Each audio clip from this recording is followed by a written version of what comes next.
Hi friends, మంచి ఆరోగ్యకరమైన snack అండి ఫెలాఫెల్. ఇది మిడిల్ ఈస్ట్లో మంచి ఫేమస్ అండి. అంటే చాలా బాగుంటుంది. ఏంటంటే శనగలతో చేస్తారు దీన్ని.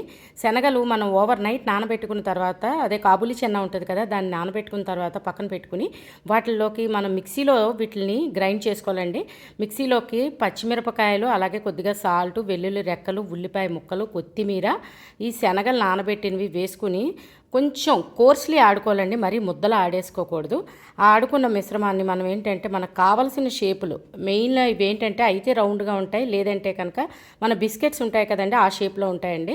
అంటే వాళ్ళు ఏంటంటే లైక్ బ్రెడ్స్లో ఫిల్ చేస్తారు వీటిల్ని, అందుకని ఆ షేప్స్ చేస్తారు ఎక్కువ. అవైతే ఫిల్లింగ్కి ఈజీ అవుతుంది. మనకు కావాలంటే ఏ షేప్ అయినా చేసుకోవచ్చు. జస్ట్ ఇవే తినడానికి అయితే మాత్రం హార్ట్ షేప్ చేసుకోవచ్చు, డైమండ్ షేప్ చేసుకోవచ్చు.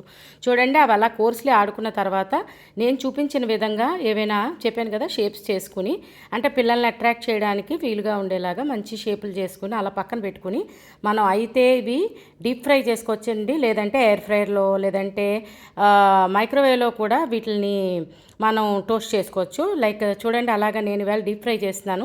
డీప్ ఫ్రై చేస్తే కనుక మనం ఏంటంటే ఎప్పుడు చెప్తుంటాను కదా, టిష్యూ పేపర్ ఉన్న ప్లేట్లోకి తీసుకుంటే ఎక్సెస్ ఆయిల్ పోయిన తర్వాత మనం వీటిని సర్వ్ చేసుకోవడానికి సాస్తో తీసుకుంటే బాగుంటాయండి. లేదంటే గ్రీన్ చట్నీ అంటే కొత్తిమీర, పుదీనా, కొద్దిగా పచ్చిమిరపకాయ, చిన్న లెమన్ జ్యూస్ వేసి కొద్దిగా సాల్ట్ వేసి ఆడుకుంటే కనుక వీటికి మంచి పర్ఫెక్ట్ కాంబినేషన్ అండి ఆ చట్నీ.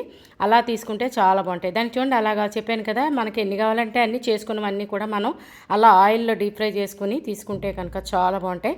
మీరు కూడా తప్పకుండా ఈ స్నాక్ని ఇలా ట్రై చేసి మీకు ఎలా వచ్చిందో కామెంట్ పెట్టండి.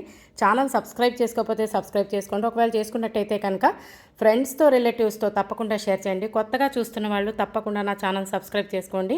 వెరీ హెల్దీ కుకింగ్ ఛానల్ అండి. మరిన్ని ఆరోగ్యకరమైన వంటలు నేను చేసినవి మీకు చేరాలంటే నా ఛానల్ సబ్స్క్రైబ్ చేసుకోవాలి కదా friends. Please subscribe to my channel. Thanks for watching. అమ్మ వంటిల్లు, మన ఆరోగ్యం మన చేతుల్లో. చూడండి, అలాగా తీసుకున్న తర్వాత మనం సర్వింగ్ ప్లేట్లోకి తీసుకుని సాస్తో తీసుకుంటే చాలా బాగుంటుంది. చెప్పాను కదా, లేదంటే గ్రీన్ చట్నీతో కూడా సూపర్గా ఉంటుందండి. తప్పకుండా ట్రై చేసి కామెంట్ చేయండి. పిల్లలు చాలా ఇష్టంగా తింటారండి. మంచి ఆరోగ్యకరమైన శనగలు ఏ రూపంలో తీసుకున్నా చాలా మంచిది కదా, అందుకని ఇలా కూడా ట్రై చేసి కామెంట్ పెట్టండి ప్లీజ్.